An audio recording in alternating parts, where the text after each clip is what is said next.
Hi everyone! I want to continue the series about the people that you need around you to really boost your career. So, we started talking about mentors and sponsors. Then we talked about coaches, something that every executive always have in their toolbox of people around them that can provide support. The last um, role, let's say, because this can actually be held by multiple people, is your board of advisors.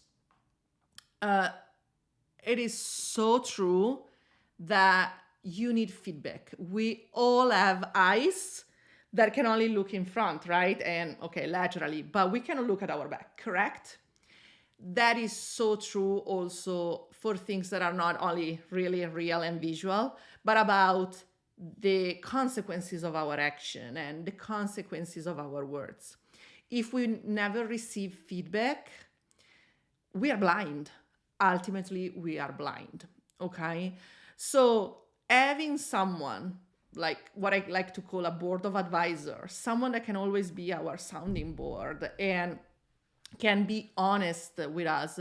Not only we can ask for suggestion before even taking an action, but we can also ask for their feedback so that we know what is the impact of what we have done. Okay. Um, who are these board of advisors? They can be colleagues, they can be, well, even family and friend. Of course, they need to be, depending on what is the topic you want feedback, they need to be on the receiving end of this, right? And so they need to see the ripple effects of what you have created, so they can provide feedback that is rooted in facts. Okay. And so the higher you grow in the organization, actually, the harder it is to have a personal board of advisors. And the reason is because there is a thing called positional voice.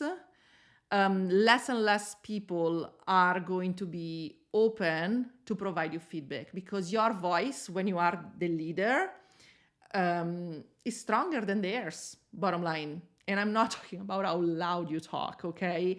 I'm just saying that the weight that the words have is different when you are at the top or at the bottom of the pyramid.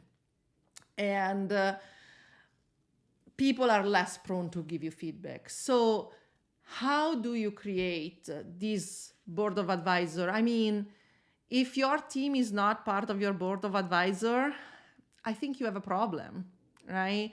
And it's not only your team, but I definitely think that at least a few people in your team need to be part of your board of advisors. Um, admit that you're human. Admit that 3 brains or 5 brains, whatever, is better than your own. Your own is part of them, but you will never have the reasoning power of 5 brains, right? Admit that you can only be in one place at one time, so you have no idea what's happening on the opposite side of the world where maybe one of your teammates is located, and they can feel on their own skin what is happening in that business context that you can't.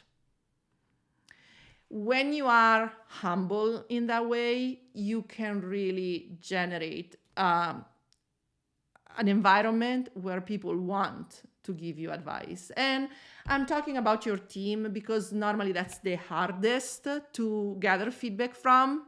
If you don't take some real action, it's about that positional voice I was talking about.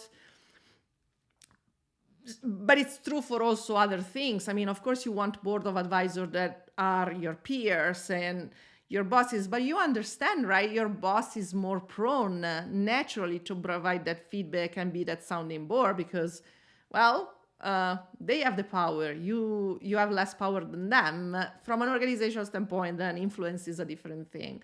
But I hope it makes sense. The one that is you really want to have. If you don't have it, you're really in trouble. And it's the hardest to get is your team being part of your board of advisor. And so being the first one to be humble and be open and ask for that feedback in a way that they don't feel threatened if they ever come and give you, it's an important skill that every leader should master and should have it on top of their head as they approach their teams, and when they are, I don't know, in staff meetings or strategic planning kind of workshop, having that ability to voice it out. Don't leave it hidden or don't hint at it. Say it.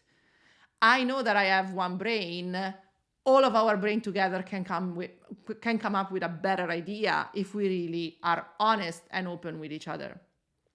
So I hope you understand that something you absolutely also need. So we talked about mentors and sponsors, we talk about coaches, and now we are talking about the board of advisors.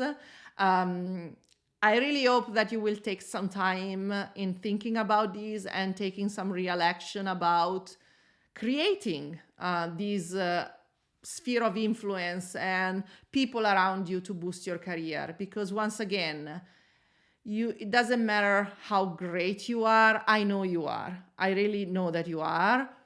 But you cannot achieve everything by yourself. And so surrounding yourself with the right people is absolutely a skill set, and B, an action that you need to take to make sure that the career you want will become a reality. With that said, I'm Simona Pappalardo. I help overworked and overwhelmed managers become authentic and confident leaders who create success for themselves, their teams, and their organization at large. I'll talk to you soon. Bye.